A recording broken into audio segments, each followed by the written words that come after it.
How DNS Resolution Works. The DNS phone book.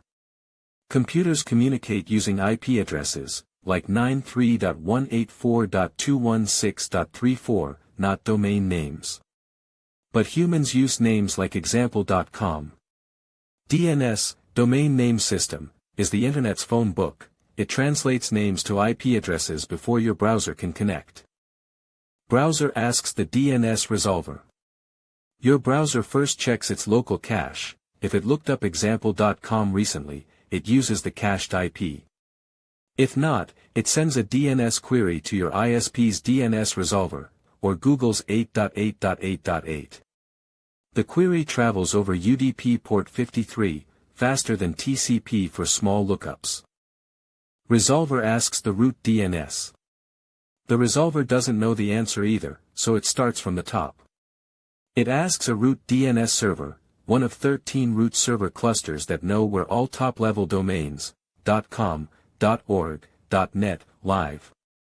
Root DNS refers to .com TLD. The root server doesn't know example.com's IP, but it knows who manages .com, the TLD name servers. It sends back a referral, ask the .com name servers.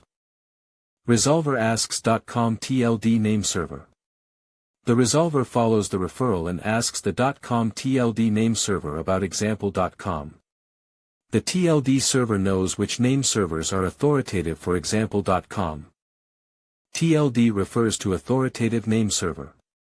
The .com TLD server responds, I don't know the IP, but ns1.example.com is authoritative, they'll know. Another referral. Resolver asks authoritative name server. Finally, the resolver asks ns1.example.com, the authoritative name server that actually holds the DNS records for example.com. This server has the definitive answer. Authoritative NS returns the IP.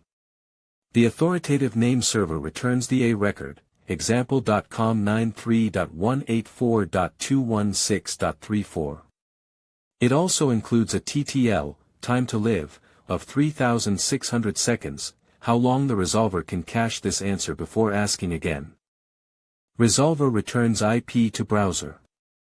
The resolver sends the IP address back to your browser and caches it for 3,600 seconds. Next time you visit example.com, the answer comes instantly from cache, no DNS chain needed.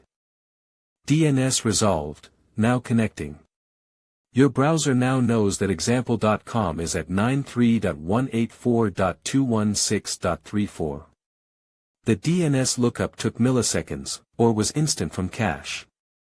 Now the browser can establish a TCP connection to that IP and send the HTTP request. If you found this helpful, try the interactive simulator yourself at Packetlab.io, it's free to use. See you in the next video.